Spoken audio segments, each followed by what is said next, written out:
स्वागत है दोस्तों। इस वीडियो में हम जानेंगे नेटफ्लिक्स दुनिया का कैसे बना सबसे बड़ा ओटीटी प्लेटफॉर्म और इसका बिजनेस मॉडल क्या है। तो बिना देरी किए चलिए इस वीडियो को शुरू करते हैं। इस कहानी की शुरुआत होती है 1997 में, जब एक आदमी डीवीडी को रेंट में लेने जाता है वहां के सबसे बड़े रेंटल स्टोर से, और उस डीवीडी को वो टाइम पे नहीं लौटा पाता है, जिसकी वजह से उसे $40 लेट फी पे करना पड़ता है। और इससे वो इतना गुस्सा हो जाता है कि वो अपना खुद का ब्रांड बना लेता है।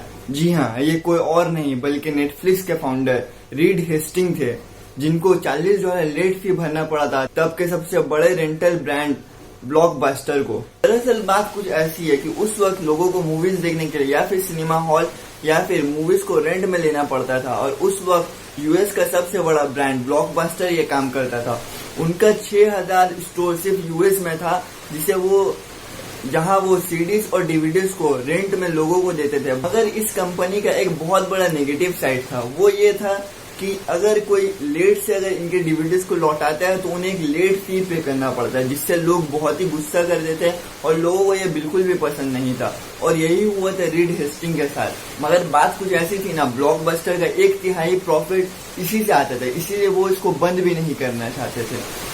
उस वक्त रीड हेस्टिंग ने इंटरनेट को बूम होते हुए देखा था, और उस वक्त नए नए कंपनी उभर के आ रहे थे जैसा कि अमेजॉन। और रीड हेस्टिंग ने इस अपॉर्चुनिटी को देखते हुए अपने एक दोस्त मार्क रैंडोल्फ के साथ नेटफ्लिक्स की स्थापना की।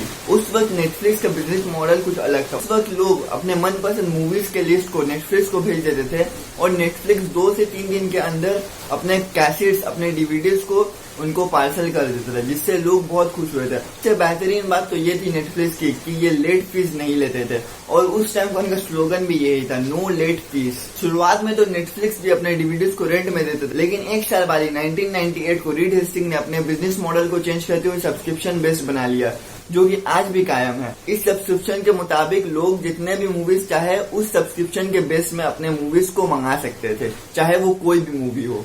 और अपने इस नो लेट फी और अपने सब्सक्रिप्शन बेस्ड मॉडल की वजह से नेटफ्लिक्स का बिजनेस चल पड़ा। उन्होंने ब्लॉकबस्टर को अच्छा खासा टक्कर देना स्टार्ट कर दिया। मगर उस वक्त तक ब्लॉकबस्टर को भी पता चल गया था इंटरनेट का पावर। उन्होंने भी ये मेलिंग सिस्टम को यूज किया अपने रेंटल बिजनेस को एक्सपैंड करने के लिए। मगर बात ये था ना कि अब ब्लॉकबस्टर ने बहुत लेट कर दिया था, और नेटफ्लिक्स का बिजनेस मॉडल अब रेंटल सिस्टम में नहीं, सब्सक्रिप्शन बेस्ड चलता था। और उन्होंने नेटफ्लिक्स को टक्कर देने के लिए अपना नेट फी भी बंद कर दिया था, जिसकी वजह से उनको बहुत सारा नुकसान झेलना पड़ा। जैसा कि हम पहले ही जान चुके हैं कि उनका 1/3 हिस्सा प्रॉफिट का ये नेट फी से ही आता था, और उसको बंद करने के बाद ये बहुत कर्ज में चले गए, और नेटफ्लिक्स को पछाड़ने के लिए इन्होंने बहुत सारा और भी पैसा खर्चा किया, जिसकी वजह से ब्लॉकबस्टर का नामो निशान हमेशा के लिए मिट गया और वो बैंकरप्ट हो गया। 2004 में मार्क रैंडोल्फ ने नेटफ्लिक्स से पूरी तरीके से रिटायरमेंट ले लिया, और ये पूरा बिजनेस रीड हेस्टिंग के हाथ में आ गया। अब तक नेटफ्लिक्स को समझ में आ गया था कि ये डीवीडीज का बिजनेस और चलने नहीं वाला। इंटरनेट जितना ग्रो हो रहा था, लोग इंटरनेट से उतने कनेक्टेड हो रहे थे। तो नेटफ्लिक्स ने इस चीज को समझते हुए अपने डीवीडी के बिजनेस को करते करते ही अपने स्ट्रीमिंग वीडियोस भी स्टार्ट किया, और उनका ये प्रिडिक्शन बिल्कुल सही रहा, क्योंकि आने वाला दशक में डीवीडी का नामो निशान मिट जाने वाला था। उन्होंने 2007 में 1000 मूवीज के साथ अपने वीडियो स्ट्रीमिंग सर्विस को स्टार्ट किया, वही सब्सक्रिप्शन बेस्ड मॉडल में, और उन्होंने 7.5 मिलियन से भी ज्यादा लोगों को इकट्ठा कर लिया। नेटफ्लिक्स ये समझ चुका था अगर उसे वर्ल्ड वाइड एक्सपैंड करना है तो उसको ऑनलाइन आना, उसको डिजिटल होना होगा, अपने सर्विस को डिजिटल लाना होगा। ये डीवीडी का बिजनेस ज्यादा दिन नहीं चलने वाला। अब चलिए तो थोड़ा जानते हैं कि नेटफ्लिक्स पैसे आखिर कमाता कैसे है। नेटफ्लिक्स का पैसे कमाने का सोर्स एक ही है, सब्सक्रिप्शन। हम जो उसके सब्सक्रिप्शन खरीदते हैं वही से नेटफ्लिक्स अपना पैसा कमाता है, अपना रेवेन्यू जनरेट करता है। और नेटफ्लिक्स का 4 सब्सक्रिप्शन मॉडल है, मोबाइल ओनली, बेसिक, स्टैंडर्ड और प्रीमियम।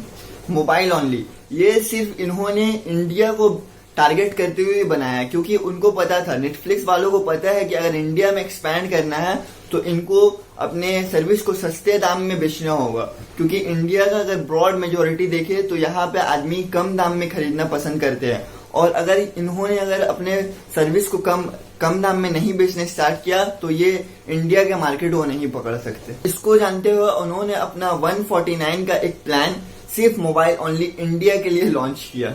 बेसिक प्लान, इसमें आप कोई भी डिवाइस में मतलब नेटफ्लिक्स को देख सकते हैं, मगर आपको इसमें थोड़ा क्वालिटी कॉम्प्रोमाइज करना होगा। इसमें सिर्फ आपको 480p में ही क्वालिटी मिलेगा देखने के लिए। और बाकी जो 2 प्लान है, स्टैंडर्ड और प्रीमियम, ये लगभग सेम है। स्टैंडर्ड प्लान में बस आपको HD क्वालिटी में मिलता है, और अगर आप प्रीमियम प्लान लेते हैं तो वो आपको अल्ट्रा HD क्वालिटी में अपना कंटेंट कंज्यूम करने देते हैं।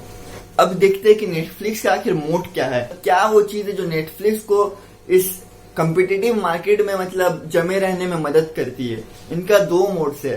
फर्स्ट ऑफ ऑल, ये ad free quality content provide करते हैं, और दूसरा कि ये 30 दिन का फ्री ट्रायल देते हैं। मतलब कि अगर किसी को भी अगर नेटफ्लिक्स देखना है तो वो 30 दिन के लिए कोई भी कंटेंट इनका फ्री में देख सकते हैं, मगर उसके लिए उनको अपने कुछ इन्फॉर्मेशन जैसे ईमेल एड्रेस वगैरह से उनको मतलब लॉगिन करना होगा, जिससे नेटफ्लिक्स इन्हें दोबारा टारगेट कर सके, इन्हें एड्स दिखा सके और इन्हें अपना पेड कस्टमर बना सके।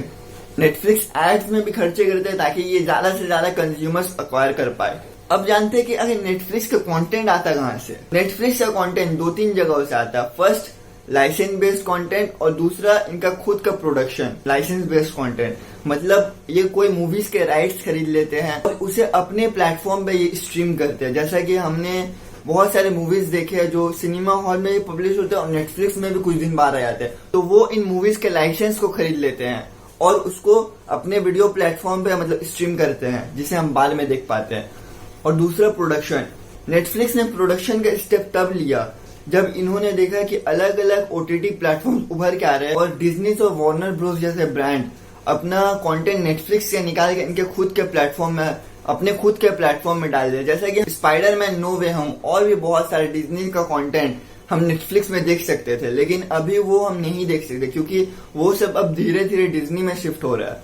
और भी HBO, वार्नर ब्रोस का भी कुछ कंटेंट, बहुत सारा कंटेंट इसमें प्रोड्यूस किया जाता था, स्ट्रीम किया जाता है, लेकिन अब वो धीरे धीरे उनके प्लेटफॉर्म HBO Max में शिफ्ट हो रहा है।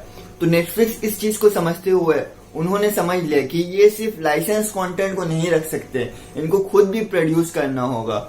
और इसी वजह से उन्होंने खुद के भी बहुत सारे सीरीज बनाए हैं। और मैं 2 फेमस नाम बताना चाहूंगा जो हर कोई जानता है, स्ट्रेंजर थिंग्स और पीकी ब्लाइंडर्स। जी हाँ, ये नेटफ्लिक्स के द्वारा प्रोड्यूस किया गया है ताकि नेटफ्लिक्स के कंज्यूमर्स को सिर्फ नेटफ्लिक्स में ही कुछ ऐसा कंटेंट मिले कि वो हमेशा नेटफ्लिक्स से जुड़े रहें। नेटफ्लिक्स के 2018 का सिर्फ वैल्यूएशन $155 बिलियन था और 2020 आते आते ये वैल्यूएशन $240 बिलियन। इसके पीछे एक और भी बहुत बड़ा रीजन है, कोविड-19 में घर में बैठे बैठे लोग बोर ना हो बोल के OTT प्लेटफॉर्म खास करके नेटफ्लिक्स का सब्सक्रिप्शन ले रहे थे। आज भले ही अलग अलग OTT प्लेटफॉर्म जैसे डिज्नी हॉटस्टार, HBO Max, वूट, जी, ये सब उभर के आ रहे हैं, लेकिन नेटफ्लिक्स ही रहेगा। इसने एक अपना मुकाम हासिल कर लिया जिसको बीट करना बहुत मुश्किल है इन नए उभरते हुए प्लेटफॉर्म्स के लिए। तो आज का ये वीडियो यहीं खत्म होता है। मैं होप करता हूँ कि मेरा ये वीडियो आपको पसंद आया है। मैं आने वाले दिनों में ऐसे और भी कंटेंट्स प्रोड्यूस करने वाला हूँ, तो अगर आपको वो सब भी देखने तो मेरे चैनल को सब्सक्राइब कीजिए। और अगर वीडियो पसंद आए तो इसे लाइक करना मत भूलना। और यहाँ पे मेरा एक सजेशन रिकमेंड होता होगा, आप इसको भी जाके चेक कर सकते हैं। तो तब तक के लिए tata, bye bye and see you in the next week. Tata.